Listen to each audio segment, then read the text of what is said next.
안녕하십니까, 노종면입니다. 가수 정준영 씨가 구속됐죠. 버닝썬 사건과 관련해 처음 구속된 연예인입니다. 다른 연예인들로까지 수사가 확대될 가능성이 그만큼 커졌습니다. 하지만 정 씨가 연루된 사안은 이른바 몰카 촬영과 유포입니다. 마약, 탈세, 유착 등의 버닝썬 사건 본질과는 궤가 좀 다릅니다. 이에 대한 주요 피의자는 하나둘 구속을 면하고 있습니다. 경찰에 명운을 걸겠다는 다짐에도 불구하고 버닝썬 수사가 우려되는 이유입니다.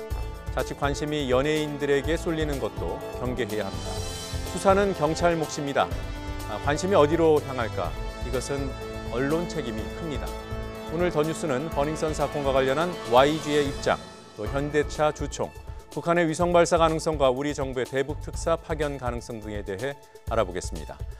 20년 만에 복원된 미륵사지 석탑을 둘러싼 논란, 교학사 수험서에 실린 노무현 전 대통령 비하 사진 문제와 관련해서는 인터뷰 준비되어 있습니다. 주요 뉴스부터 정리합니다.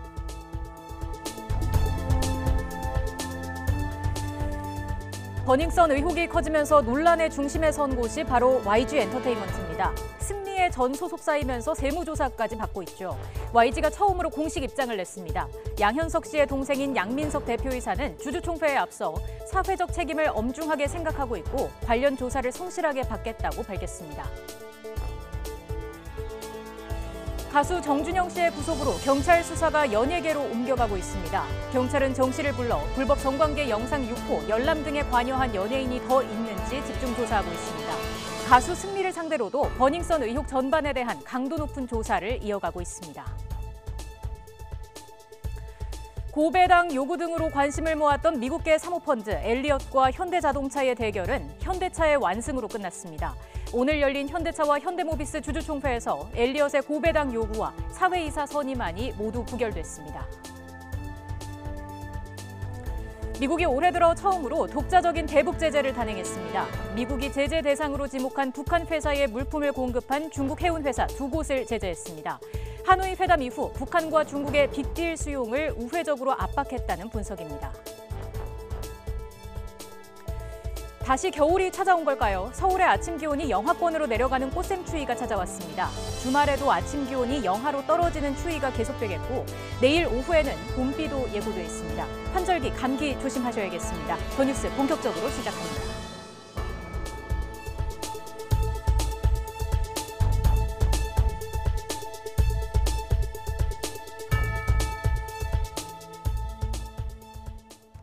성관계 동영상을 몰래 촬영해 유포한 혐의를 받는 가수 정준영 씨가 어젯밤 구속 이후 첫 조사를 받기 위해 모습을 드러냈습니다. 구속된 심경을 묻는 질문에 정 씨는 아무 대답을 하지 않았습니다. 현장에 나가 있는 취재기자 연결합니다. 김태민 기자. 네, 서울 종로경찰서입니다. 네, 정준영 씨 구속 후에 첫 번째 조사를 받고 있는 상황부터 전해주실까요? 네, 가수 정준영 씨는 불법 성관계 영상을 촬영하고 유포한 혐의로 어젯밤 구속돼 이곳 서울 종로경찰서 유치장에 수감됐습니다. 구속 이후 첫 조사를 받기 위해 조금 전 이곳 서울 종로경찰서 유치장에서 수사관들과 함께 처음으로 모습을 드러냈습니다. 구속 이후 첫 조사를 받기 위해 모습을 드러낸 정 씨는 티셔츠 위에 정장 상의를 입고 운동복 바지 차림을 해서 40분 전쯤 수사관들과 함께 유치장에서 나왔습니다. 정 씨는 구속 후 심경을 묻는 취재진의 질문에 아무 대답도 하지 않았고 피해자들에게 할 말이 없느냐는 질문에는 죄송하다고만 짧게 답했습니다. 서울지방경찰청에 도착한 이후에도 정 씨는 아무 대답 없이 조사실로 향했습니다. 이처럼 정 씨는 앞으로 최장 열흘의 구속 기간에 경찰 수사를 받게 될 예정입니다. 경찰은 정 씨를 상대로 조사할 양이 상당히 많은 만큼 오늘 낮 1시 반부터 시작한 조사를 늦은 밤까지 이어질 것으로 보입니다. 앞서 모든 혐의를 인정한다고 밝힌 정 씨가 구속 이후 첫 조사에서 심경의 변화를 보일지도 주목됩니다. 네, 그럼 앞으로 수사는 어떻게 이어집니까? 네, 정 씨의 구속으로 이른바 연예인 카카오톡 대화방 유출 사태에 대한 경찰의 수사는 탄력이 붙을 전망입니다. 법원은 그동안 조사한 내용과 확보한 증거를 토대로 정 씨의 혐의가 일정 부분 인정된다며 구속영장을 발부했습니다. 따라서 이번 정 씨의 구속은 다른 연예인들에 대한 수사에도 영향을 줄 전망인데요. 정 씨를 비롯해 가수 승리 등이 모여있던 카카오톡 대화방의 증거 능력 역시 인정받은 것으로 볼 수 있기 때문입니다. 이 대화방에서는 정 씨 등의 불법 성관계 영상 유포뿐 아니라 가수 승리의 성접대 알선, FT 아일랜드 출신 최종훈 씨의 경찰 유촉 의혹 등이 쏟아져 나왔습니다. 이 대화방에서 오간 내용의 신빙성을 법원이 인정했기 때문에 이 점을 토대로 앞으로 경찰 수사가 속도를 낼 것으로 보입니다. 앞서 어제 서울지방경찰청 광역수사대는 가수 승리를 상대로 2차 비공개 조사를 벌이기도 했는데요. 경찰에게 뇌물을 건네려 한 혐의를 받는 최종훈 씨를 비롯해 대화방에 참여한 관계자들의 소환도 줄줄이 이어질 것으로 보입니다. 지금까지 서울 종로경찰서에서 YTN 김태민입니다. 각종 논란에 휩싸인 YG 엔터테인먼트의 양민석 대표가 처음으로 입을 열었습니다. 양 대표는 양현석 씨의 친동생입니다. 하지만 양 대표는 특별 세무조사와 승리 씨 등에 대한 민감한 질문에 드릴 말씀이 없다고만 했을 뿐 제대로 된 답변을 내놓지는 않았습니다. 보도에 이지은 기자입니다. 양민석 YG 엔터테인먼트 대표가 주주총회를 앞두고 취재진 앞에 모습을 드러냈습니다. 매우 엄중하게 생각하고 있습니다. 현재 관계기관의 조사도 진행되고 있고 저희는 조사에 성실히 임할 것입니다. 또한 종합적인 결과가 나오게 되면 이후에 저희의 추가적인 입장과 향후 계획에 대해서도 말씀드릴 기회가 있기를 바랍니다. 양 대표는 특별 세무조사에 대한 추가 질문에는 구체적인 답변을 피했습니다. 지금 조사 중인 상황이라 제가 지금 추가적으로 말씀드릴 사항은 없습니다. 빅뱅 승리와 클럽 버닝썬 사건을 묻는 질문에도 마찬가지로 답했습니다. 그 부분도 현재 조사 진행 중인 내용이라 제가 드릴 말씀은 없는 것 같습니다. 버닝썬 사건이 처음 보도됐을 당시 승리의 단체 대화방 내용이 조작됐다고 거짓 해명했던 것에 대해서도 언급을 회피했습니다. 그 부분 역시도 제가 지금 이 자리에서 드릴 수는 없을 것 같습니다. 승리 사건 이후 시가총액이 2천억 원 넘게 증발하는 등 주가가 급락한 것을 묻자 원론적인 입장만 강조했습니다. 저희들은 주주들의 이익 가치를 위해서 최선을 다할 것이고 향후 계획된 일정을 통해서 저희들의 주주들의 가치가 좀 더 증대될 수 있도록 노력을 하겠습니다. 양민석 대표는 주주총회에서 YG 엔터테인먼트 사내이사로 재선임됐고 친목을 지켜온 양 대표의 형 양현석 대표 프로듀서는 주총장의 모습을 드러내지 않았습니다. YTN 이지은입니다.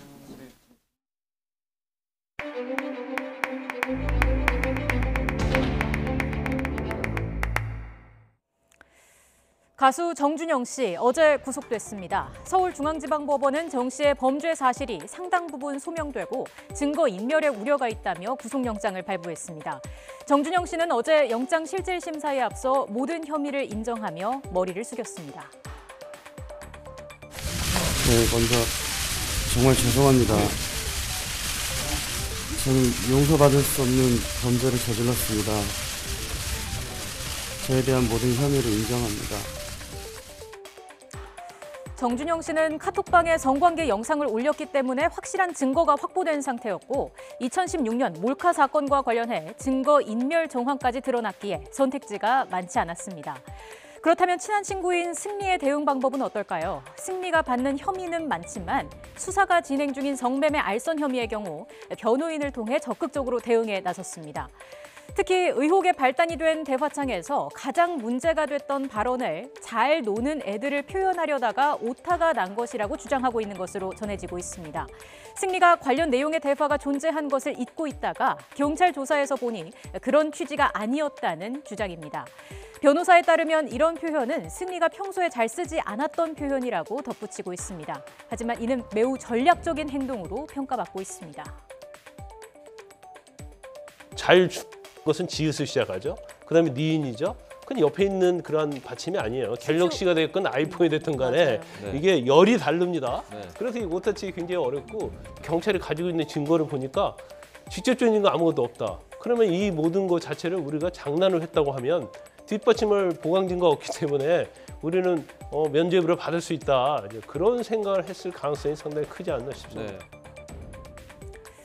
승리가 주고받은 카톡 내용은 상당히 많습니다. 오타가 났다고 주장하는 내용과 전혀 다른 대화창에서도 성매매 의혹이 있습니다. 시사저널이 공개한 대화에는 승리가 사업 파트너에게 여성들의 나이와 성격 등을 나열하며 금액까지 적시해서 더욱 의혹이 짙어졌습니다. 변호사는 이 역시 전문을 보면 다르다고 주장합니다. 승리가 사업 파트너와 인도네시아 왕을 만나러 가며 동행할 여성을 요청해 구해주려던 것이었고 결국 여성 없이 갔다고 해명했습니다. 하지만 이 내용을 취재한 기자의 생각은 달랐습니다.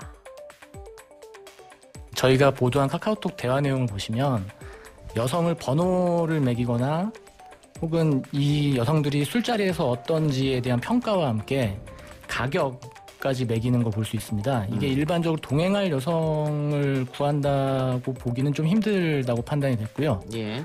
그리고 이후에도 승리 씨 쪽에서 승리 씨 쪽 변호사를 통해서 이런 내용의 해명을 저희에게도 하긴 했는데 저희가 확보한 카카오톡이나 승리 씨가 공개한 카카오톡 내용에는 인도네시아 왕을 만나러 간다는 내용은 없습니다.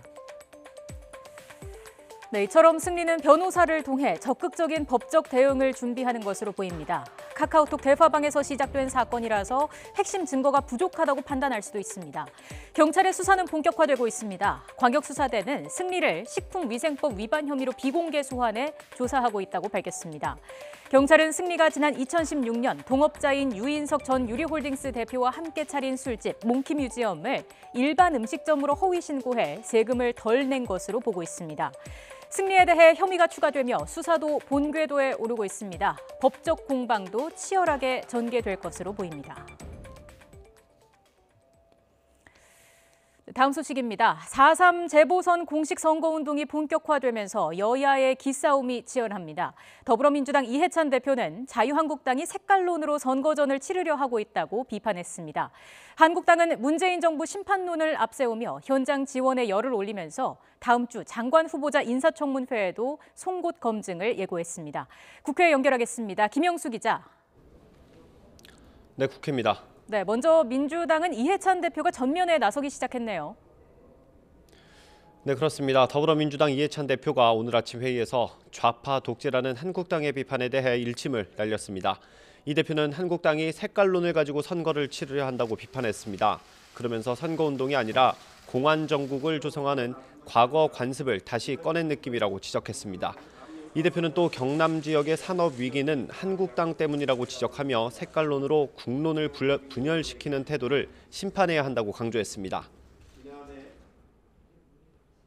산업위기, 고용위기 지역으로 만든 것이 바로 자유한국당입니다. 철진한 색깔론으로 지역 언론을 호도하고 국론을 분열시키는 태도야말로 심판의 대상이 되어야 한다고 생각합니다. 이 대표는 또 회의에서 김학의 전 법무부 차관의 경질 과정을 당시 법무부 장관과 민정수석이 몰랐다는 것이 불가능하다면서 예의주시해야 할 필요가 있다며 한국당 지도부를 압박했습니다. 이처럼 민주당이 지원 사격에 나선 만큼 창원 성산의 민주당 권민호 후보와 정의당 여영국 후보의 단일화 협상이 마무리되면 민주당 지도부가 선거운동에 본격적으로 뛰어들 것으로 전망됩니다. 네, 지금 한국당은 황교안 대표를 중심으로 바쁘게 움직이고 있죠. 네, 자유한국당은 두 사령탑이 역할을 나눠서 발빠르게 움직이고 있습니다. 먼저 황교안 대표는 아예 창원에 숙소를 마련하고 재보선 선거운동 초반부터 총공세를 펼치고 있습니다.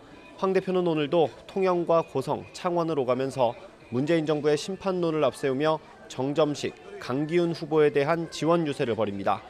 황 대표에게 재보선을 맡긴 원내 지도부는 인사검증 모드로 전환하면서 다음 주부터 열리는 인사청문회를 벼르고 있습니다. 나경원 원내대표는 장관 후보자 7명 모두 위장 전입과 탈세, 논문 표절 의혹이 있다며 위선과 자기 모순이라고 비판했습니다. 나 원내대표는 이어 국민 눈높이 개각이 아니라 문재인 대통령의 눈높이, 이른바 문높이 개각이라면서 송곳 검증을 예고했습니다. 정말 대충한 개각이라는 것이 뭐 전문성 이런 거 없고 총선에 불출마하는 대가로 선심 쓰듯 장관 자리 나눠주는 것 아닌가 이런 생각이 듭니다. 송곳 검증, MRI 검증으로 철저하게 파헤쳐 주십시오. 연일 지원 유세에 나서고 있는 바른미래당 손학규 대표도 오늘 창원에서 일정을 소화하면서 이재환 후보의 지지를 호소할 예정입니다. 자, 그리고 오늘이 대정부 질문 마지막 날입니다. 관련 내용도 전해주시죠. 네, 오늘 대정부 질문은 교육사회문화 분야입니다. 조금 전부터 대정부 질문 시작됐는데요. 여당인 더불어민주당은 일단 김학의 전 법무부 차관의 성접대 의혹 사건과 고 장자연 씨 사건에 대한 철저한 진상규명을 촉구할 전망입니다. 특히 김학의 전 차관 사건 당시 법무부 장관과 민정수석을 지낸 황교안 대표와 곽상도 의원의 개입 가능성에 대해서 언급할 것으로 보입니다. 또 공수처 설치나 검경 수사권 조정 등 정부의 권력기관 개혁에 대한 필요성을 거듭 강조할 전망입니다.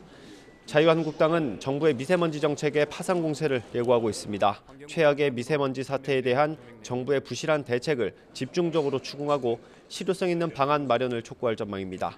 미세먼지 사태에 덧붙여 탈원전 정책에 대한 재검토 필요성도 주장할 예정입니다.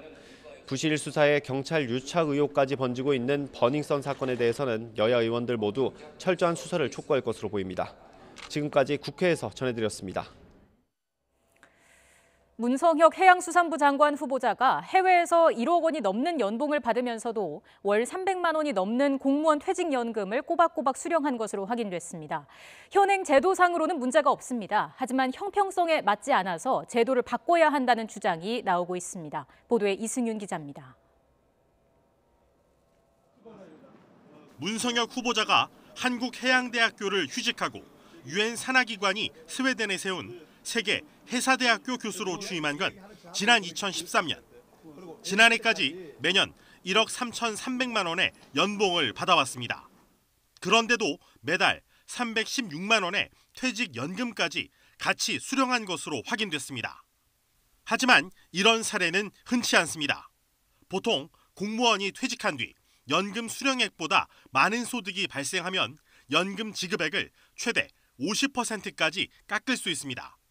소득이 없는 퇴직자를 돕는다는 기본 취지와 빡빡한 공무원 연금의 재정 상황을 고려한 조치입니다. 그런데도 문성혁 후보자가 정상적으로 퇴직연금 전액을 받을 수 있었던 것은 현행 공무원 연금법의 한계 때문. 문 후보자의 연봉과 같이 해외에서 발생한 비과세 근로소득은 연금 지급액을 제한할 수 있는 소득의 범위에 포함되지 않습니다. 연금 지급의 형평성을 둘러싼 논란이 일어날 수 있는 대목입니다. 민원이 많이 불만을 갖고 있는 분도 많이 있고 네. 그렇기 때문에 아마 그 부분에 대해서는 논의를 좀 하고 있는 걸로 알고는 있어요. 공무원 연금공단은 인사혁신처 등과 관련 사례를 더 연구해 다각도로 보완책을 마련해 나가겠다고 설명했습니다. YTN 이승윤입니다. 김정은 북한 국무위원장의 최측근인 김창선 부장이 비공개로 모스크바를 방문한 것으로 전해졌습니다. 김정은 위원장의 러시아 방문이 임박한 게 아니냐는 관측이 나오고 있습니다. 김영수 기자입니다. 김정은 위원장의 의전 책임자인 김창선 부장이 베이징을 거쳐 지난 19일 모스크바에 도착했다고 중국과 러시아 소식통이 전했습니다. 김 부장은 현재 모스크바에 머물고 있는 것으로 알려졌습니다. 김 부장 일행이 탄 북한 대사관 차량이 어제 오후 모스크바 시내 크렘린궁을 찾은 사실도 포착됐다고 다른 현지 소식통이 전했습니다. 김 부장은 러시아 측과 김 위원장의 의전 문제를 논의한 것으로 보입니다. 김 부장은 지난달 김 위원장의 하노이 방문 때도 미리 필리핀을 방문해 경호와 의전 문제를 논의했습니다. 이에 따라 김 위원장의 러시아 방문이 임박했다는 관측이 나오고 있습니다. 최근 임천일 북한 외무성 차관이 러시아를 방문하는 등 긴밀해진 북러 고위 인사 접촉도 주목됩니다. 베트남 북미 협상 결렬 이후 북한이 미국의 제재 완화를 압박하기 위해 중국뿐 아니라 러시아와도 유대를 강화하고 있다는 분석입니다. 앞서 타스 통신도 지난해 추진됐다 무산된 북러 정상회담이 다시 추진되고 있다고 보도했습니다. 김 위원장은 아직 러시아를 방문한 적이 없으나 그의 아버지 김정일 국방위원장은 지난 2001년과 2002년, 2011년 등 3차례 러시아를 방문했습니다. YTN 김영수입니다. 미국 정부가 북한의 대북 제재 회피를 도운 중국 해운 회사 2곳에 대한 제재를 단행했습니다. 하노이 회담 결렬 이후 북한과 중국을 동시에 압박하며 북한의 빅딜 수용을 촉구하고 있습니다. 워싱턴에서 김희준 특파원이 보도합니다. 미 재무부가 중국 해운회사 2곳을 새롭게 제재 명단에 올렸습니다.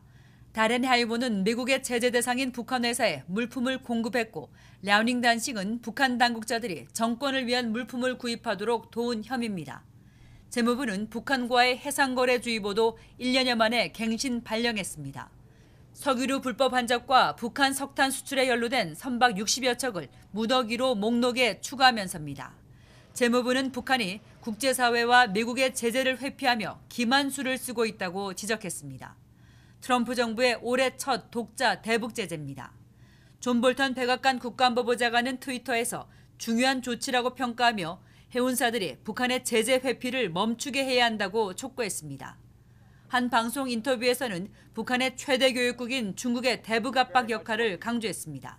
We continue to press China to enforce all the sanctions against North Korea. China could really hold the key to this here if they press North Korea hard enough.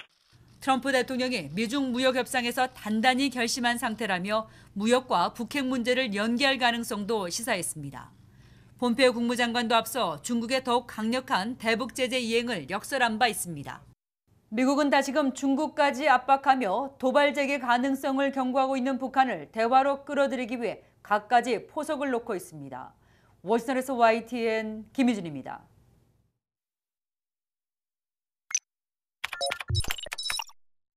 (10년이) 지나도 여전히 밝혀지지 않고 있는 장자연 언니의 억울함을 밝히는 데 도움이 되기 위해 오늘 이 자리에 나왔습니다.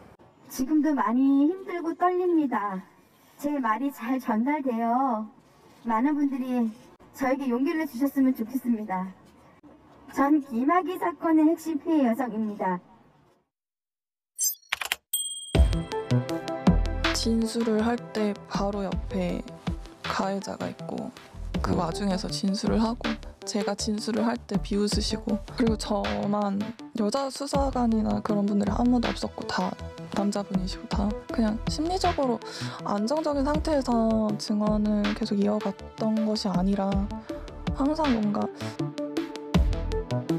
혐의 없음 불기소 처분하였습니다. 이전에 경찰과 검찰 조사 과정에서도 언론인 3명과 정치인의 이름에 대해서는 진술을 하셨다는 말씀이신 거죠? 네. 용기를 내어 경찰에 더 이상 많은 여성들이 다쳐서는 안 된다는 생각에 협조를 하였습니다. 그 육안으로도 그 식별 가능성도 명확하기 때문에 감정 의뢰 없이 이건 동일인이다라는 것으로 검찰에 송치했다. 그런데 이것이 무혐의 처리 나는데 왜 경찰은 가만히 있었어요? 전 가만히 진술이 나올 수밖에 없는 일이었습니다. 동영상의 여성이 저라는 것을 알을 수밖에 없었습니다.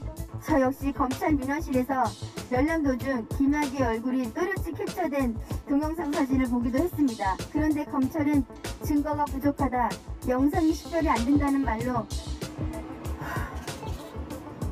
저에게 동영상에 찍힌 행위를 시키기도 하였고 저희 가정의 친구들을 훔치면 모욕감을 받았다고 하며 원래 검찰 조사가 다 그렇게 시작을 한다는 등 가해사의 조사 검사님이 똑같이 하는 것을 보고 전 너무 수치스럽고 불편하게 조사를 받았습니다. 검찰은 출장 조사 대신 청사로 소환한 겁니다. 의자에 제대로 앉지도 못하는 피해 아동에게 2시간 동안 4차례나 반복 진술. 우리한테는 상당한 상처로 남거든요. 앞으로는 이런 일이 절대는 일어나지 않고 제도 개선을 좀 하겠다는 그런 얘기가 있을 줄 알았는데 항소를 했다기에 좀 약간 놀랐습니다. 아빠 어디 가냐고 그래서 법원에 간다고 그러면은 굉장히 속상해해요. 아직도 안 끝났느냐. 혐의점 발견할 수 없어 내사 종결 처리했습니다. 방종호 전 TV조선 대표가 진상조사단에 출석해 조사를 받았습니다. 김학의 전 법무부 차관이 과거사 진상조사단의 소환에 불응했습니다. 편하니까 가족들도 보기도 그렇고 지금 본인도 지금 심리 상태가 안 좋은 상태에서 조사에 응하고 있는데 조사 불편해하시니까 언제쯤 끝나요? 여기서 일단 철수해 주세요. 얘기를 해보고 조사는 그게 뭐 충분히 이루어졌나요? 우리 저 받는 쪽이나 하는 쪽이나 다 최선을 다했습니다.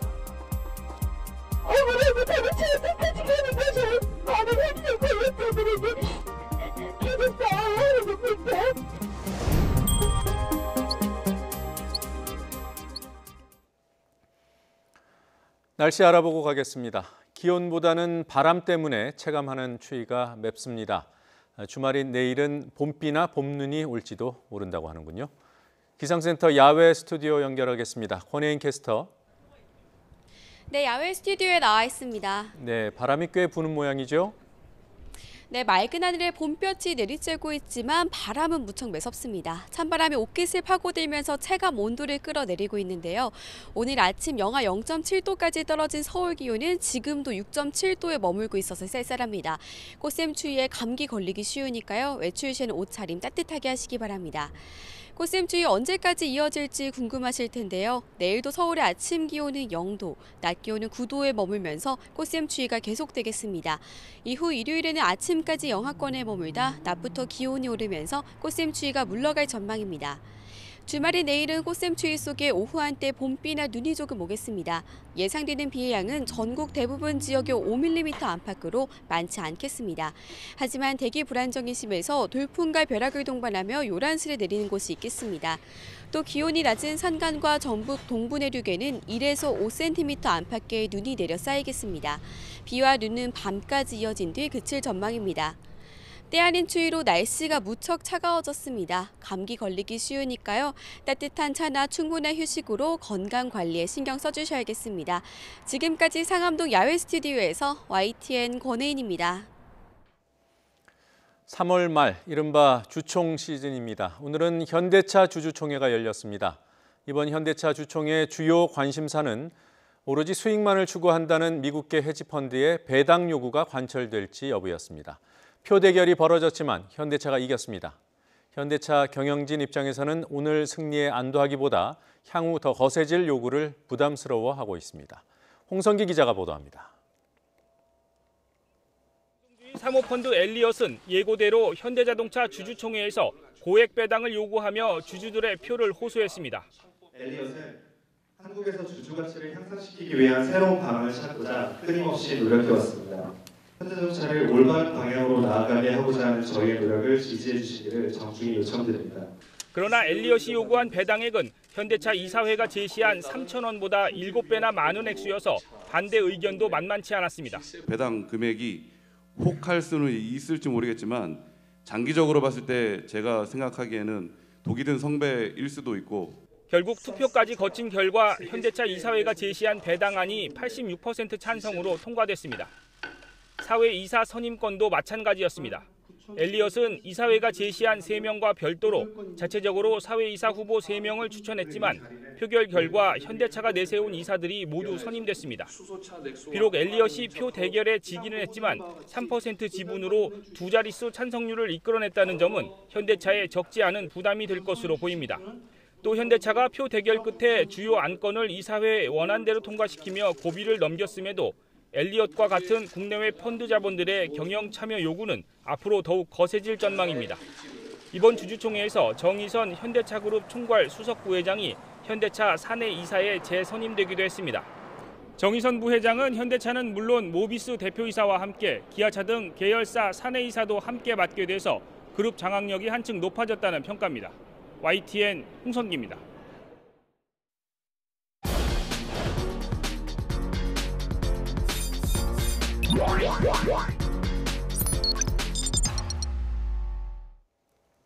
최근 급변하는 소비 트렌드 기획 시리즈, 이번이 사흘째 세 번째 순서입니다.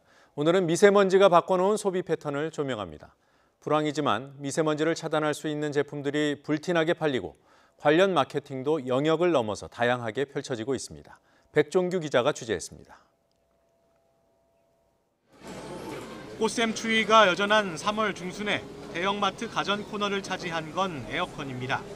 미세먼지의 공습으로 공기청정 기능이 있는 에어컨을 찾는 수요가 늘어나면서 예년보다 이른 시기에 에어컨 특별 판매 행사가 열린 겁니다. 미세먼지 제품 특별 행사가 약 15일간 진행될 예정이었는데 고객님들께서 많은 수요로 인해서 이제 일주일간 행사가 연장이 되었고 실제로 미세먼지 감소 기능까지 더해진 올인원 에어컨 판매량은 지난해보다 2.5배가량 뛰었습니다. 의류 관리기와 건조기 역시 미세먼지를 줄이는 데 효과가 있는 것으로 알려지면서 판매량이 같은 기간과 비교해 봤을 때 각각 20% 가까이 늘어난 것으로 확인됐습니다. 가정의 부엌 풍경도 바뀌었습니다. 조리할 때 나오는 유해가스를 줄여주는 에어프라이어가 인기를 끌고 있고 전기레인지는 필수 가전의 반열에 올랐습니다. 전기레인지 시장은 미세먼지와 공기질에 대한 관심이 커지면서 올해 100만 대 규모로 성장할 것으로 보입니다. 미세먼지 주의보가 예고된 날은 소비하는 장소도 바꾸게 합니다. 대형마트는 평소보다 썰렁한 반면 인터넷 쇼핑몰은 주문량이 15% 이상 늘어납니다. 공기청정기나 관련 용품들을 많이 찾고 계시고요. 관련된 상품 판매도 증가하는 추세입니다. 지금 미세먼지 용품 테마관이라는 걸 별도로 마련해서 고객 쇼핑 편의를 돕고 있습니다. 불황 속에서도 미세먼지라면 기꺼이 지갑을 여는 소비자들이 많아지면서 관련 마케팅도 주류 등으로까지 퍼지고 있습니다. 청정지역, 골든트라이앵글 지역을 발견했고 거기 메가만 100% 쓴다고 하면 소비자들께서 어떤 그 미세먼지 시대의 어떤 염려나 이런 부분을 조금 해소하시면서 맥주를 드실 수 있으시지 않을까. 최근에는 패션과 화장품까지 미세먼지 차단 제품이 쏟아지고 있는 가운데 안전하고 신중한 소비가 필요하다는 목소리도 나옵니다. YTN 백종규입니다. 국내 최고 인기 스포츠인 프로야구가 내일 개막합니다. 지난해 우승팀 SK와 두산, 키움의 3파전이 예상됩니다. 바뀐 공인구 등과 같은 변수들이 경기를 보는 재미를 더할 것으로 보입니다. 서봉국 기자가 전해드립니다. 충실한 전지훈련과 시범 경기로 준비를 마친 프로야구가 팬들 곁으로 돌아옵니다.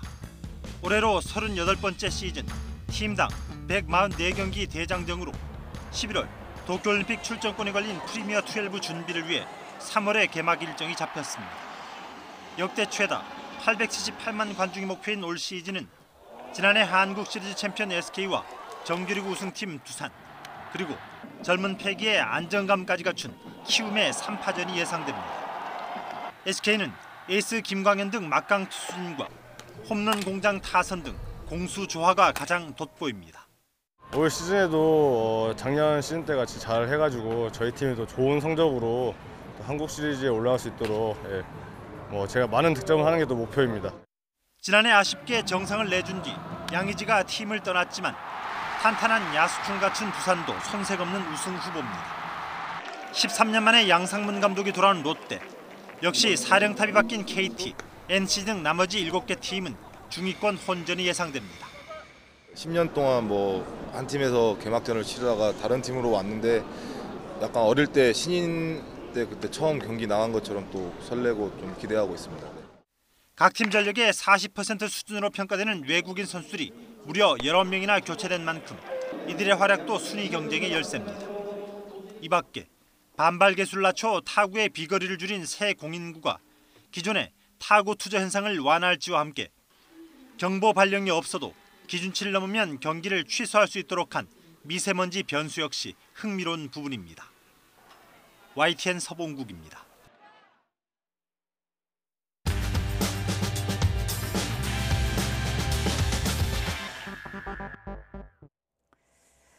교학사가 발간한 한국사 수험서에 고 노무현 전 대통령을 비하하는 합성 사진이 버젓이 실렸습니다. 교학사 측은 출판된 문제집을 전량 회수하겠다고 밝혔습니다. 출판사 내부에서 해당 사실이 걸러지지 않은 데에 대한 비판은 피하기 어려워 보입니다. 한국근현대사 전문가이자 현행 중고교 역사 교과서 집필자이신 신주백 한림대 일본학 연구소 HK 연구교수 전화 연결돼 있습니다. 교수님 안녕하십니까? 예, 안녕하세요. 네, 교학사 한국사 수험서 논란 어떻게 보고 계신가요? 글쎄, 저도 이 논란이 된 다음에 인터넷을 검색해 보니까 네. 노무현 추노라는 키워드로 검색하면 그 사진이 나오는데 예. 실제 출발은 일베라는 단어를 넣으면 지금 문제되는 사진이 나옵니다. 네. 다시 말하면 처음에 그걸 검색할 때 일베라는 단어를 넣지 않으면 나올 수 없는 구조라는 것이죠. 이 사진 자체가. 사실은 검색을 해보니까 작년 1월에 이게 일베에 올랐던 사진이던데요. 네. 이 사진을 일베라는 단어를 검색에 넣지 않고서는 검색이 불가능한 이런 상황에 처한 사진을 실었다는 것 자체가 저는 굉장히 단순한 실수는 아니라고 봅니다. 그럼 단순 실수라고 했던 교학사 측의 주장이 설득력이 없다 이렇게 보고 계시는 거군요. 예. 교학사는 저도 그렇고 우리 진행자분도 그렇고 사실은 중고등학교 때 누구나 다 한 권쯤은 사봤을 참고서 내지는 교과서 전문 출판사 아닙니까? 네. 그쪽 계통의 출판사에서는 대기업 수준이에요. 그런 출판사에서 참고서를 낼 때 대학을 갓 졸업한 신입사원한테 낸다, 맡긴다. 더구나 그 친구가 역사학 전공도 아닌 친구한테 이런 일을 맡긴다. 그건 있을 수 없어요. 예. 따라서 이 친구, 이 편집자가 예. 최소한 역사학 전공의 기초적인 지식을 갖고 있는 사람일 거라는 거죠. 그래서 이걸 단순 실수로 볼 수는 없다라는 겁니다. 근데 문제는 검증도 안 하고 출판을 한 거냐 이런 비판이 있는 거 아니겠습니까?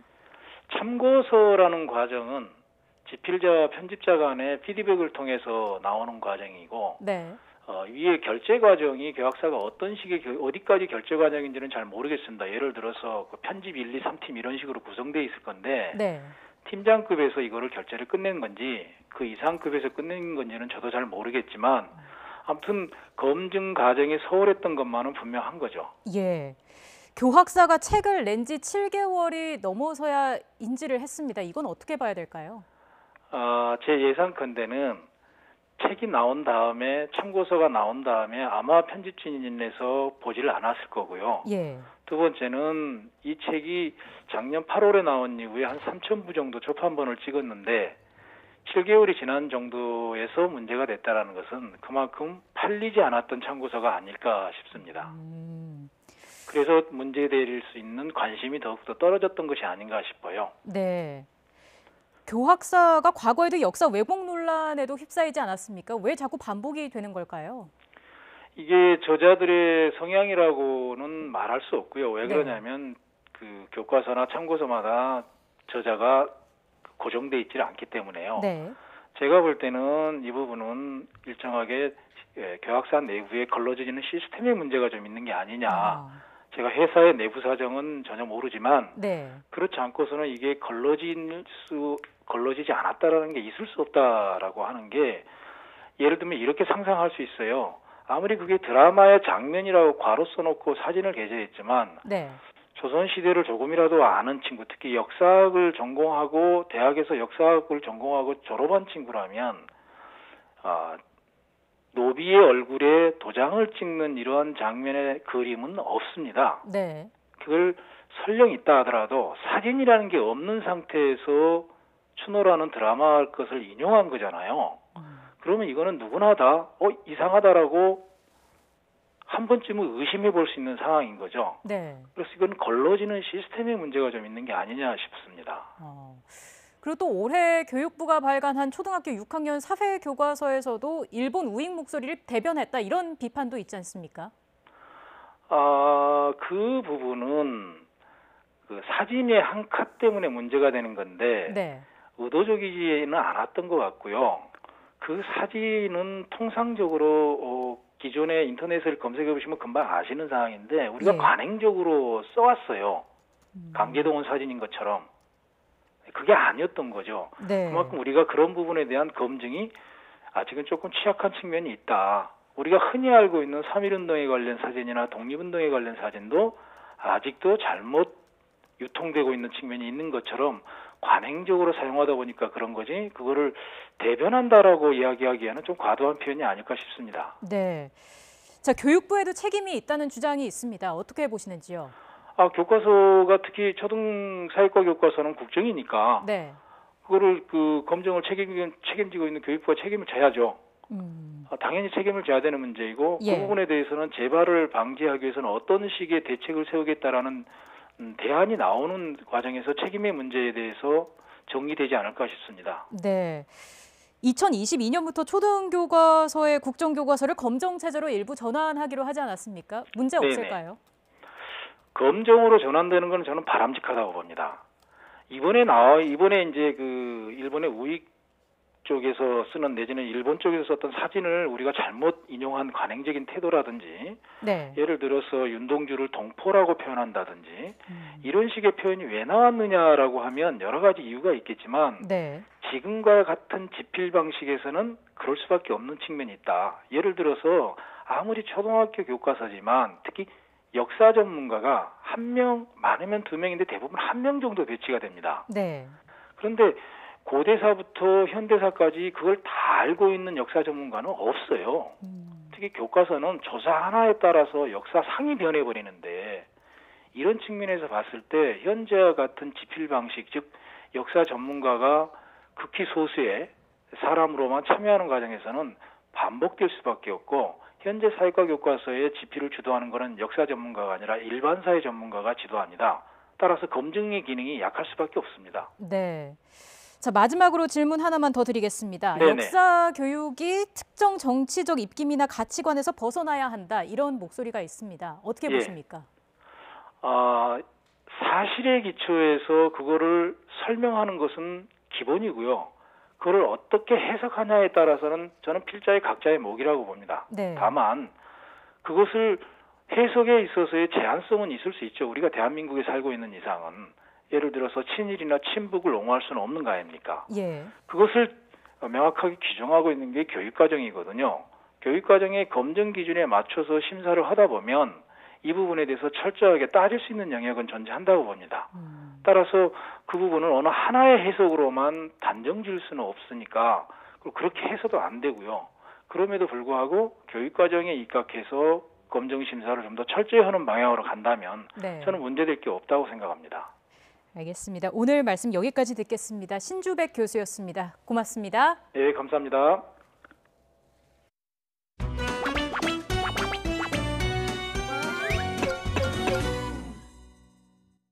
저희는 오늘 정경두 국방장관에 대한 해임 건의안을 제출하기로 했습니다. 정경두 국방부 장관은 서해 수호의 날과 관련된 질문에 대해서 서해상에서 발생한 불미스러운 충돌이다 이렇게 답변을 했습니다.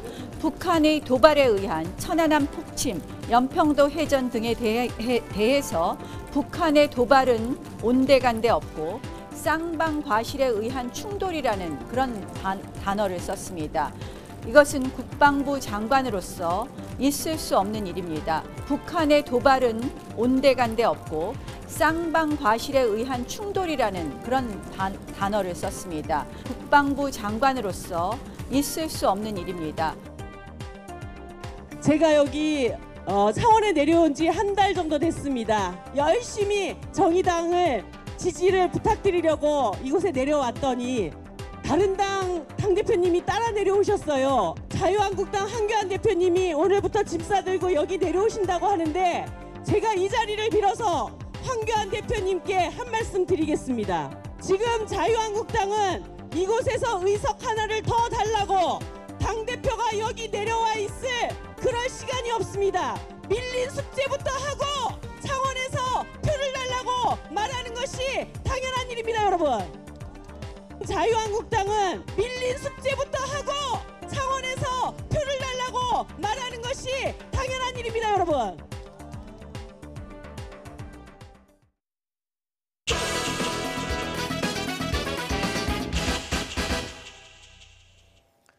매주 금요일 이 시간에는 청년 정치인의 시선으로 정치권을 들여다봅니다. 더 청년 정치, 출연자들이 직접 선택한 이번 주 정치, 문제 장면을 놓고 토론합니다. 고은영 제주녹색당 운영위원장, 장혜찬 시사평론가와 함께합니다. 어서 오십시오. 안녕하세요. 안녕하세요. 자, 오늘 문제의 정치 첫 장면 그래픽으로 먼저 확인하겠습니다. 네, 3분이라는 제목이고요.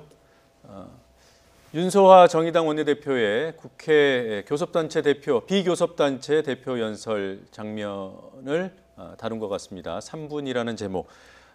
이 부분에 대한 영상을 잠시 확인하고 얘기 나눠보겠습니다.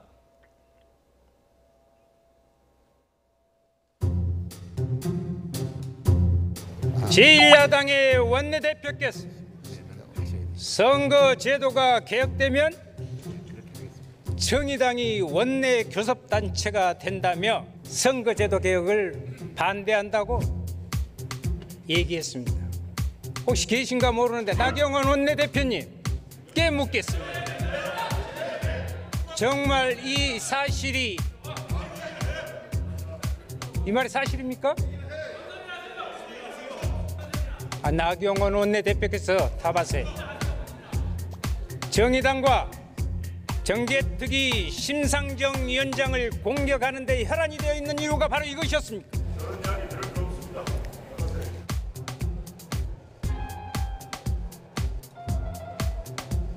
한 분 계시네요. 자유한국당에게 촉구합니다. 더 늦기 전에 민심 그대로 반영되는 국회를 만들어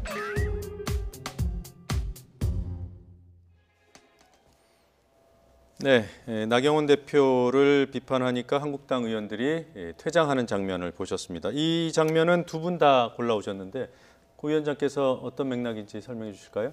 네, 지금 비교섭 단체의 원내대표께서 연설을 하는데 네. 113석의 의석을 가지고 있는 거대 야당이 네, 그 한 명을 빼놓고 지금 모두 다 국회에서 이제 나간 그런 장면들을 보셨는데요.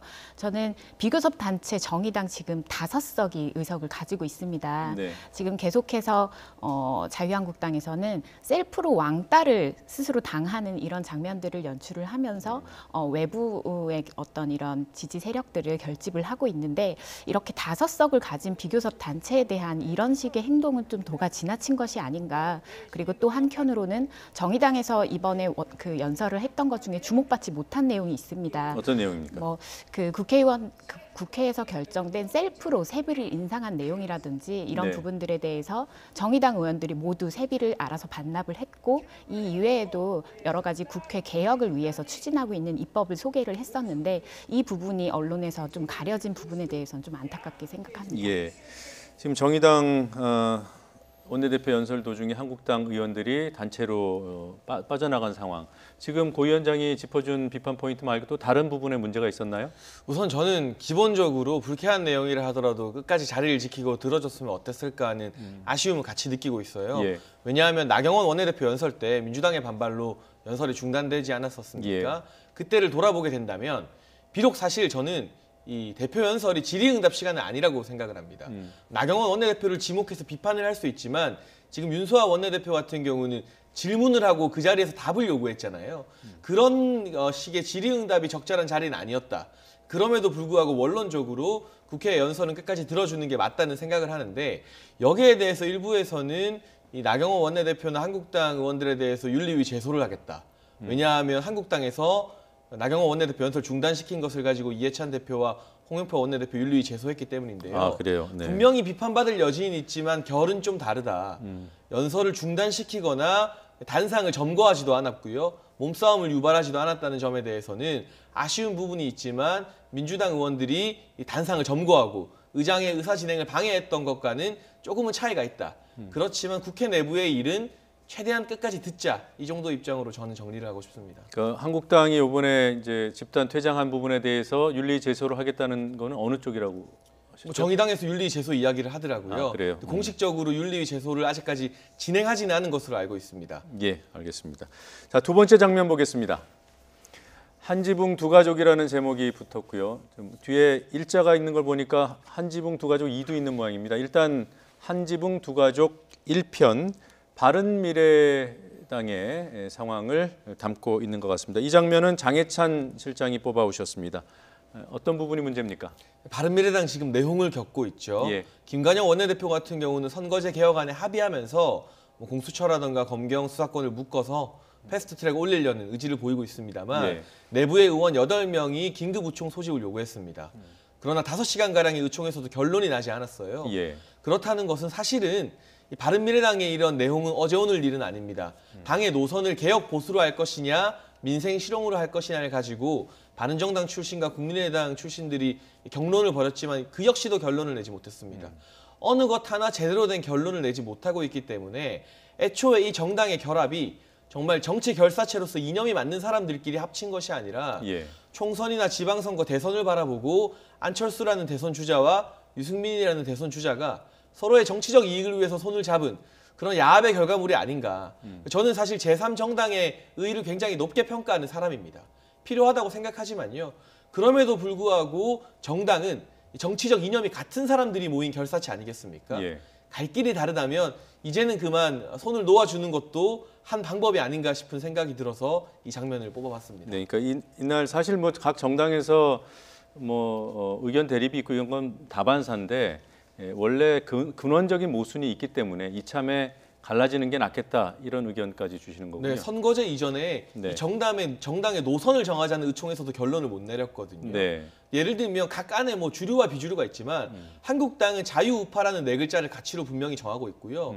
민주당 같은 경우도 사람이 먼저다 이런 슬로건이라던가 뭐 소득주도 성장 등의 큰 담론에 대해서는 이견이 없잖아요. 네. 근데 바른미래당은 개혁 보수인 것인지 중도 실형인지 아니면 뭐 합리적 진보와 합리적 보수의 만남인지 문구는 많은데 어느 것 하나 통일된 슬로건을 아직까지도 못 만들고 있습니다. 예. 그렇다는 것은 시작부터 잘못된 만남이 아닌가 그런 생각이 점점 강하게 드는 것 같습니다. 제목을 잘못된 만남으로 잡을 걸 그랬습니다.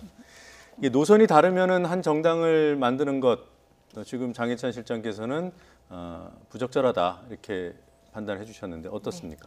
저 또한 마찬가지라고 생각을 합니다. 그리고 선거제도 개혁의 핵심은 다양한 이념을 가진, 다양한 성격을 가진 그리고 그를 통해서 국민 전체를 좀 대변할 수 있는 다양한 정당들이 국회에 진입하는 것을 이야기합니다. 예. 때문에 이번에 바른미래당에서 이렇게 지적하신 그런 사안들 부분 같은 경우에 어떤 정당의 어떤 합의되지 않은 부분들이 이렇게 좀 가시화되고 있는 상황 같다라고 저도 그렇게 좀 생각은 합니다만 지금 이념 부분이 중심이 아니라 사실 패스트트랙이라고 하는 지금 우리 지금 국민적인 관심 그리고 국회에서의 최고 현안 이 부분에 대해서 예. 방식을 이야기하는 상황이기 때문에 저는 바른미래당의 뭐 지금 상황에서 어떤 정당 해체라든지 이런 부분이라기보다 이 방식을 어떻게 합의를 통해서 좀 가는가 이런 정치 결사체의 어떤 실력이 지금 중요한 상황이라고 생각됩니다. 네. 결사체로서의 실력을 발휘해야 되는 국면이라고 말씀해 주셨는데 고은영 위원장께서 별도의 장면으로 나누진 않았지만 이와 관련한 발언 한 가지를 골라왔습니다. 선거법 숫자로 정한 적 없다라는 유승민 의원의 발언인데요. 직접 듣고 얘기 진행하죠. 선거법은 저는 패스트 트랙은 안 된다. 선거법하고 국회법은 지금보다도 훨씬 다수당 횡포가 심할 때에도 그거는 숫자의 횡포로 결정한 적이 없습니다. 네, 그러니까 20일 그제 그 바른미래당 긴급부총 도중에 이제 퇴장해서 한 말이잖아요. 네. 이 발언 자체에는 무슨 문제가 있다고 보시는 건가요? 다수당 횡포라는 표현을 쓰셨어요. 예. 저는 과거에 자유한국당이 다수당의 횡포를 그렇게 가졌었던 그런 역사, 2009년에 미디어법 통과, 그리고 4대강 예산 날치기, 그리고 테러 방지법, 여러 가지 다수당 횡포를 보여왔던 그런 역사를 가지고 있습니다. 그런데 그것이 패스트트랙과 등치될 수 있는 개념인가? 전 이것을 핵심적으로 좀 짚고 싶습니다. 국민들께서 패스트트랙에 대한 이해가 지금 높지 않은 상황이라고 좀 보여져요. 그래서 이런 발언을 들었을 때 패스트트랙 자체가 마치 선거 과거의 다수당 횡포로 여러 가지 법안을 확정시켰던, 입법시켰던 그런 과정처럼 좀 보여질 수 있게끔 정치적 메시지를 계속해서 발신하는 것이 아닌가, 그 부분을 좀 짚고 싶습니다. 예. 네. 물론 이 선거제도 그 이전에 이 패스트트랙이라는 제도가 과거의 본회의 날치기를 막기 위해서 도입된 제도는 맞죠. 그럼에도 불구하고 유승민 의원 같은 경우에는 근본적으로는 숫자의 논리다, 다수의 횡포일 수 있다라고 얘기하는 거고요. 뭐 패스트트랙 자체라기보다는요. 유승민 의원 맥락을 보게 되면 선거법은 패스트트랙으로 하면 안 된다는 게 분명하거든요. 패스트트랙이라는 제도 자체를 부정하고 있지는 않습니다. 그러나 선거법이라는 게 여타의 다른 법안들, 이를테면 뭐 한국당이 여당이었던 적도 있고 민주당이 여당이었던 적도 있는데 그때 과반으로 밀어붙였던 법안과는 다르게 이 정치의 룰을 정하는 법 아니겠습니까? 그런 만큼 이 룰을 정하는 부분에 있어서는 1야당, 제1야당이나 또 다른 소수 의견을 빼놓고 정해서는 말이 안 된다. 그런 취지의 발언으로 저는 이해하고 있습니다. 그 장 실장의 생각과 같은 맥락이죠? 좀 비슷한 측면이 있네요. 예, 3주 연속 같은 입장이시고. 네. 그래서 차라리 이참에 유승민 의원도 더 이상 맞지 않는 옷을 입고 계시지 말고 네. 이 선거제 패스트트랙 반대하는 의원들과 함께 뭐 당장의 한국당으로 복당은 할 수 없겠지만 뭐 제3지대로 나가서 좀 건강한 보수의 목소리를 드러내고 유승민 의원은 입만 열면 본인 스스로를 보수라고 말합니다. 예. 뭐 개혁 보수, 온건 보수 차이는 있지만요. 그런데 바른미래당에서는 보수라는 단어가 좀 금기시되는 경향이 있는 것 같아요. 예. 손학규 대표를 주축으로 한 분들은 보수 정당으로 비치는 것에 대해서 거부감이 있거든요. 중도 내지는 개혁, 뭐 보수. 실용 이런 네. 말을 쓰고 싶어 하는데 이게 홍길동도 아니고 보수를 보수라고 못 부르는 정당에 있는 유승민 의원의 모습이 개인적으로는 참 안타깝기 때문에요. 예. 이 선거제 논의가 이 정계 개편에 좀 촉발, 시발점이 될 수도 있지 않은가 그런 기대감도 조심스럽게 저는 가지고 있습니다. 예, 두 분께 3주 연속으로 같은 질문을 드리는데 선거법만큼은 패스트트랙 하는 게 부적절하다. 어떻게 생각하십니까? 뭐 아시다시피 패스트트랙의 어떤 안건의 범주가 우리나라에서는 정해져 있지 않은 상황입니다. 네. 그리고 패스트트랙까지 갈 수밖에 없었던 여러 가지 맥락에 대해서는 여러 번 짚었기 때문에 예. 또 이야기를 하고 싶고요. 핵심 제가 유승민 의원의 발언을 통해서 짚었던 핵심은 이것이 입법을 최종적으로 확정하는 것이 아니라 입법을 위한 과정을 함께 밟는 것이고 거기에 따른 합의 과정을 진지하게 모색을 해야 되는 그런 국면에 우리가 와 있다. 이미 아주 마지막 수단이라는 표현까지 할 정도로 우리가 합의의 마지막 부분이기 때문에 이 부분은 어떤 범주가 정해져 있지 않은 상황에서 우리가 충분히 고려해야 되는 부분이다라고 얘기하고 싶습니다. 두 분의 일관성 있는 입장 확인했고 잘 들었습니다. 다음 주제로 넘어가겠습니다. 다음 장면은 한지붕 두 가족 2 두 번째 상황인데요. 이건 자유한국당 상황이네요. 장해찬 실장이 골라오셨습니다. 설명 부탁드리죠. 네, 사실 자유한국당의 여의도 연구원이라는 연구기관이 있습니다. 예. 저도 그곳에 몸담았던 적이 있는데 사실은 당내 여러 총선을 앞두고 여론조사를 관장하는 기관이기 때문에 중요도가 매우 높은 곳입니다. 이번에 황교안 대표가 개혁파로 알려진 그리고 복당파인 김세현 의원을 원장으로 임명을 했는데요.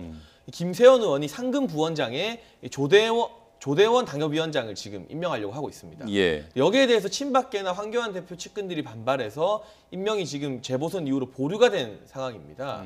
조대원 위원장 같은 경우는 지난 전당대회에서 예. 최고위원에 출마하면서 이른바 태극기 세력의 선봉장이라고 할 수 있는 김진태 의원을 강하게 비판했습니다. 예, 김진태 데리고 나가라 뭐 이런 얘기를 했던 거죠. 당을 떠나라 뭐 이런 말을 네. 했었죠. 그러면서 태극기 부대나 친박계, 이른바 강성 보수들의 미움을 샀는데 사실 황교안 대표가 김세현 의원을 여의도 원장에 임명한 것은 개혁 보수의 목소리, 중도 보수나 온건 보수의 목소리도 당에 반영을 하겠다는 뜻이잖아요. 예. 그런데 부원장 하나 원장이 마음대로 임명하지 못하게 한다면 김세현 의원의 이미지를 그냥 이름값으로만 들러리로 세우고 실상은 친박들이나 황교안 대표 하고 싶은 대로 다 하겠다는 것은 아닌지. 그러나 한국당은 뭐 자유우파라거나 시장 보수라는 큰 노선은 동일합니다만 예. 그 안에서의 어떤 세부적인 갈림길 싸움, 중도로 더 가까이 다가갈 것이냐 예. 아니면 태극기가 있는 오른쪽으로 갈 것이냐 그 안에서 치열한 싸움이 전개되고 있는데요. 이왕 사람에게 원장직을 맡겼다면 그 인사권, 임명권에 대해서도 좀 통 크게 허락하는 모습을 황교안 대표가 보여줬으면 좋겠습니다. 예, 지금 화면 가운데 나오고 있는 사람이 조대원 부원장 후보자 이를테면. 네. 자, 다음 장면으로 넘어가 보겠습니다. 네 번째 장면, 마치 기다렸다는 듯이 고은영 위원장이 골라오신 장면입니다. 네. 5.18 이른바 망언 파문과 관련된 국회 윤리특위의 징계 절차가 진행되고 있습니다만 이와 관련된 내용이군요. 네, 국회 윤리특별위원회에 어떤 의원들의 징계 수위 네. 이런 것들을 권고할 수 있는 윤리자문위원이 있습니다. 예. 민주당에서 4명, 바른미래당에서 1명, 그리고 자유한국당에서 3명의 의원을 추천해서 총 8명이 구성을 해서 운영 중인데요. 네. 이번에 21일 3명의 자유한국당 추천위원들이 네. 모두 일괄 사퇴하는 이런 일이 벌어졌습니다. 먼저 18일에 일단 1차적인 좀 내막이 있었더라고요. 네. 18일에 민주당에서 민주당 총 4명 중에 1명의 자문위원을 교체를 하고 그 교체된 자문위원 자체가 바로 또 위원장이 되는 네, 이런 상황들이 있었고 공교롭게도 5.18 국가유공자 당사자였습니다. 네. 네, 그래서 이 부분에 대한 즉각적인 자유한국당의 문제 제기가 있었음에도 불구하고 그대로 회의가 파행됐음에도 불구하고 별다른 조치를 민주당에서 취하지 않았고 네. 네, 이렇게 21일 총사퇴까지 벌어지게 된 겁니다. 네. 자, 이런 상황이면은 뭐 누구의 책임인가 이런 질문을 던질 수밖에 없어요. 그러니까 자문위가 총 8명인데 그 가운데 3명이 지금 일괄 사퇴를 했고, 근데 사정을 따져보니까 사퇴하기 직전에 위원장을 이제 호선하는 과정에서 일방성이 있었다. 거기에 대해서 이제 항의해서 나갔다는 건데, 그러면 책임은 누구한테 물어야 됩니까? 저는 물론 5.18 망원 징계를 좀 늦추고 싶은 한국당의 책임도 없지 않다고 생각하는데요. 네. 민주당도 같이 손뼉이 하나로만 칠 수 없듯이 나머지 손뼉을 대준 것이 아닌가. 왜냐하면 3월 18일에 새롭게 임명된 민주당 측 자문위원 장훈열 변호사는 네. 최연장자입니다. 그러니까 위원장이 보통 최연장자에게 주는 것이 관례이기 때문에 민주당에서 급하게 인선을 한 것으로 보여지는데 예. 이분이 5.18 유공자라고 해요. 그렇다면 평상시에는 문제가 없겠으나 5.18 관련 발언으로 징계에 오른 사람들을 논의하는 자리에는 우리가 제척 사유라고 하잖아요. 네. 정부에서 만든 5.18 진상조사특별위원회에도 이 제척 사유가 있는 법들은 5.18 법에 의거해서 특별위원이 될 수가 없도록 되어 있습니다. 네. 왜냐하면 혹시라도 개인 감정이나 이런 것들이 공식적인 판단에 개입되면 안 되기 때문이죠. 예. 그럼에도 불구하고 민주당에서 이 장훈열 변호사를 임명하고 위원장으로 밀어붙이는 데 대해서는 한국당 보고 사실은 논의에 끼지 말고 나가라는 것이나 다름없는 주장인 것 같고요. 저는 5.18 망언에 대한 징계도 매우 시급하지만 예. 서영교 의원 같은 경우는 재판 청탁을 한 정황이 검찰의 공소장에 기록이 되어 있습니다. 예. 법적인 판단과는 별개로 국회의원으로서 이 부분에 대한 징계도 5.18 못지않게 시급해 보이는데 한국당 심사위원들 생각에는 여기에 대해서는 민주당이 다수를 장악해서 징계를 할 의사가 없어 보였기 때문은 아닌가. 그렇기 때문에 공정성 차원에서라도 사퇴를 한 한국당의 책임이 저는 없다고 말하고 싶지는 않지만 예. 민주당도 사실은 한국당이 나가기를 바라고 그 책임을 한국당에 돌리려고 하는 그런 어떤 정략적 선택이 있지 않았나. 장훈열 변호사 선임의 그런 주장을 해보고 싶습니다. 그런 정략적 선택이 현실하고 부합하려면 민주당이 이후에 일방적으로 이제 회의를 진행해 가야 되는 거 아니겠습니까? 글쎄요. 이후 회의 진행을 어떻게 한다고는 아직까지 밝혀지지 않았는데 네. 윤리위 법에 의하면 과반이 있으면 회의 진행이나 결론이 가능하기 때문에 네. 우선은 한국당 위원들 3명이 사퇴한 상황에서도 회의 진행과 결론을 내는 것까지는 가능합니다. 물론 정당성은 조금 떨어지겠죠. 예. 그래서 민주당의 진정성을 보기 위해서는 이 장훈열 변호사 선임을 취소한다던가 그러면서 한국당 위원들의 복귀를 요구한다면 민주당이 진정성이 있구나라고 생각할 수 있을 것 같고요. 네. 그게 아니고 제척 사유가 있는 장 변호사를 그대로 위원장에 두고 회의를 강행한다면 거기에 대해서는 사실 정략적 판단을 정략적 의심해봐야 선택이 된다. 있었던 것 같다. 이런 합리적 의심을 해볼 수 있을 것 같습니다. 예, 고 위원장께서는 누구의 잘못이라고 봅니까? 지금 민주당의 잘못이 조금 더 크다고 이렇게 말씀을 하시는데요. 저는 똑같다라고 이야기를 하고 싶습니다.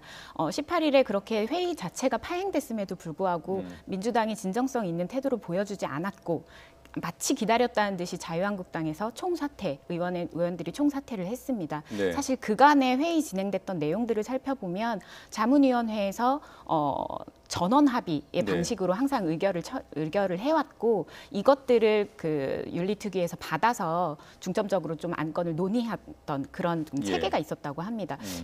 지금 그런 것들을 좀 비춰봤을 때 전원 합의에 대한 어떤 정당성 이것들을 문제 삼아서 자유한국당에서는 윤리특위 자체를 윤리특위 회의 자체를 뭐 거부한다거나 할 수 있는 것으로 충분히 보여지고 결국엔 지금 굉장히 각 원내대표끼리의 맞대소도 좀 걸려 있는 이런 중대한 상황들을 좀 유야무야 시키기 위한 양쪽 쌍방의 어떤 그런 관계들이 아니었을까라고 생각합니다. 예, 우리 시청자분들 이해를 돕기 위해서 국회 윤리특위에서 징계안을 최종 결정하게 되겠지만 물론 이제 본회의 직전까지 그런 이제 심의를 하기 이전에 자문위원회라는 데를 구성해서 그쪽의 의견을 물어오는 거란 말이에요.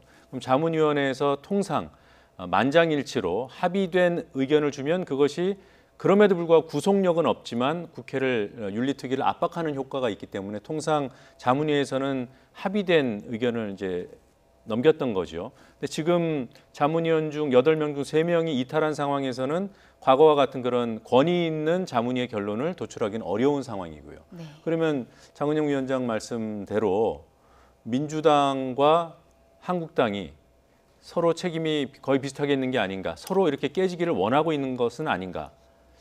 왜냐라는 생각은 둘 다 민감한 부분들이 있어서 자당 의원들에 대한 그런 거 아닐까요? 그렇죠. 사실 5.18 망언 같은 경우는 한국당 내부에서도 징계가 지금 늦지만 네. 황교안 대표가 재보궐 이후에 징계위를 다시 열겠다고 했거든요. 윤리위를. 그런데 민주당 입장에서는 서영교 의원에 대한 징계라거나 무소속이 되었지만 손혜원 의원에 대한 국회 차원의 징계가 의결되게 된다면 사실은 굉장한 타격 아니겠습니까? 어차피 5.18에 대해서는 국민 모두가 잘못했다고 생각하고 있어요. 제가 봤을 때는. 네. 뭐 제가 국민 모두를 대변하는 입장은 아닙니다만 다수의 여론이 안 좋을 겁니다. 예. 그런데 거기에 묶어서 서영교 의원과 손혜원 의원에 대한 징계까지 같이 의결된다면 민주당 입장에서도 반가울 일은 아니기 때문에 저는 아까 장훈열 변호사를 임명한 것부터 의도적으로 이 윤리위를 파행시키기 위한 양 정당의 이해관계가 좀 맞아떨어진 게 아닌가 하는 분석을 해봅니다. 예, 두 분의 생각이 거의 비슷한 것 같아서 이 정도로 하고 넘어가겠습니다. 자, 5번째 장면 보겠습니다. 제목은 이게 최선입니까? 이렇게 돼 있고요. 이낙연 총리가 국회 본회의장에서 대정부 질의에 답변하는 모습이 담겨 있습니다. 장해찬 실장께서 골라왔습니다. 어떤 내용입니까?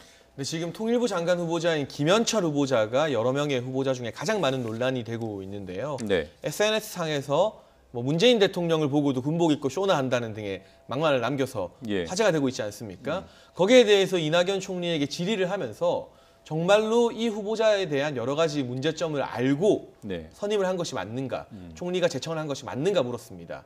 여기에 대해서 이낙연 총리가 여러 가지 부적절한 사안이 있는 것을 알고 있었지만 그럼에도 불구하고 다수의 후보자 중에서는 가장 낫다고 판단을 했다고 하거든요.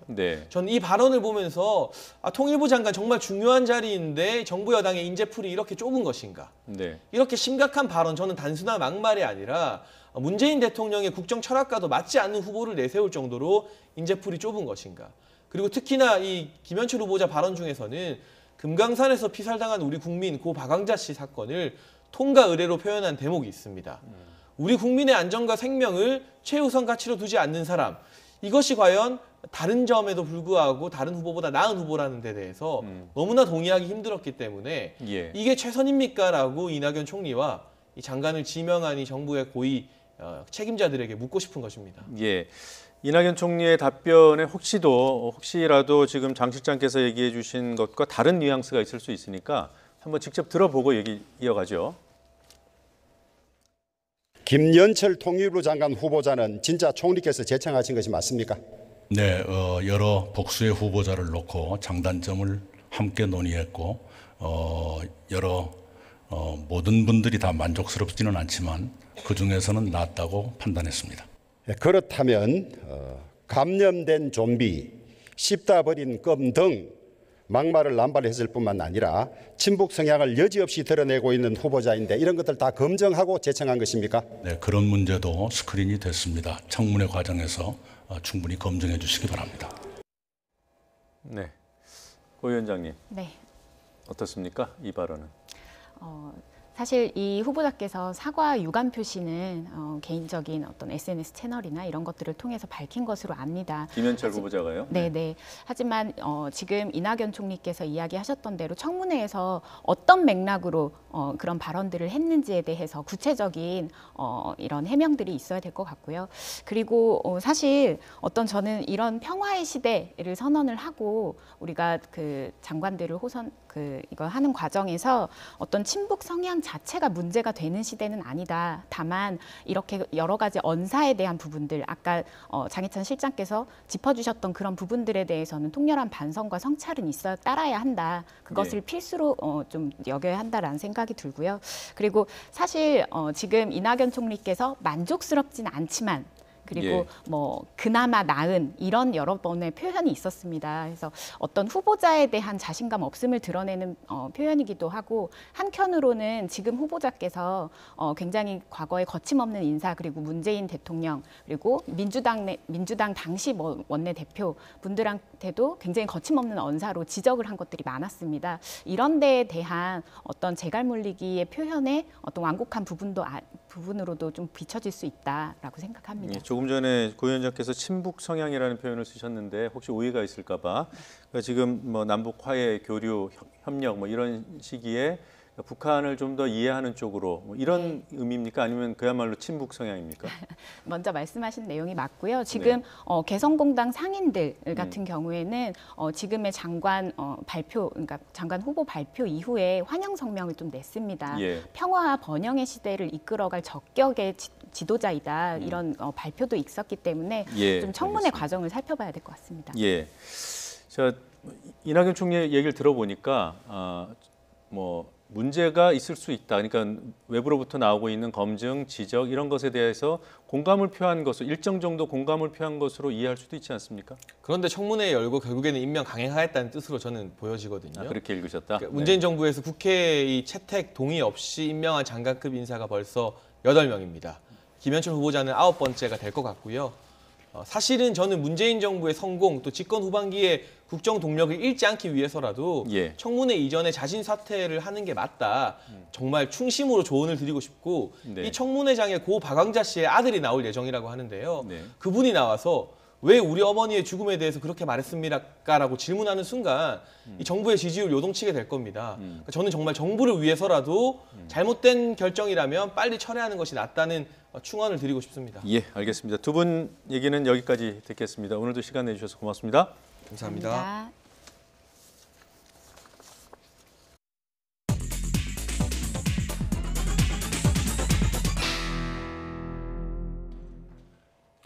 뉴스브리핑입니다. 지역경제 투어 7번째 순서로 1년여 만에 대구를 찾은 문재인 대통령은 칠성 종합시장을 방문해 상인들의 목소리를 듣고 지난해 선정된 상권 르네상스 프로젝트 1호 현장을 둘러봤습니다. 문 대통령은 칠성 종합시장이 대형 유통점과 경쟁할 수 있는 지역 대표 상권으로 거듭나기를 기대한다는 뜻을 밝혔습니다.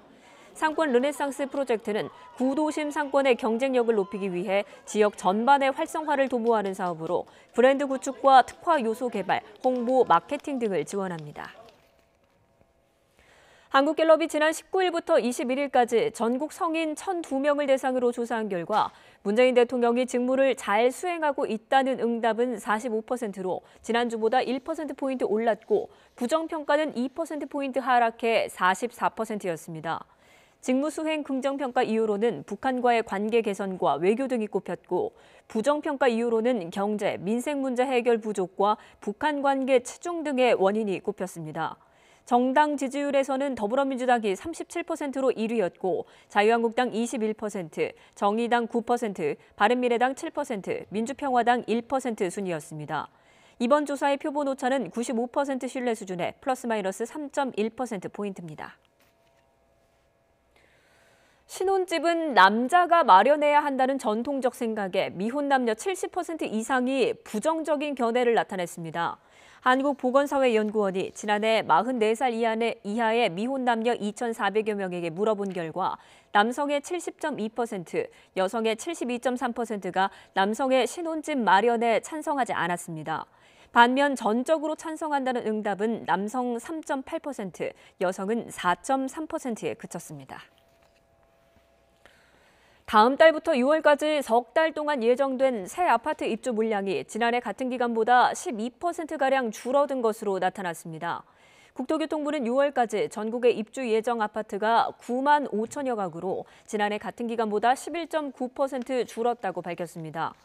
지역별로는 수도권이 4만 7천여 가구, 지방은 4만 7,900여 가구로 각각 10.7%와 13% 줄었고 서울은 8,600여 가구로 3.4% 증가했습니다. 하지만 서울에서 다음 달과 5월에 나오는 물량은 대부분 도시형 생활주택이나 공공임대인 행복주택으로 5월까지 입주하는 일반 아파트는 용산구 효창동과 중랑구 삼봉동의 단지 2개, 600가구 가량뿐입니다. 오늘 오전 9시 50분쯤 경기도 화성시에 있는 장난감 공장에서 불이 났습니다. 인명피해는 없었지만 공장 안에 있던 직원과 인근 주민 등 4명이 대피했습니다. 소방당국은 담당 소방서의 인력과 장비를 모두 동원하는 대응 1단계를 발령한 뒤 화재 발생 2시간 만에 불을 껐습니다. 더 뉴스 1부 마치겠습니다. 저희는 잠시 뒤 2부로 돌아오겠습니다.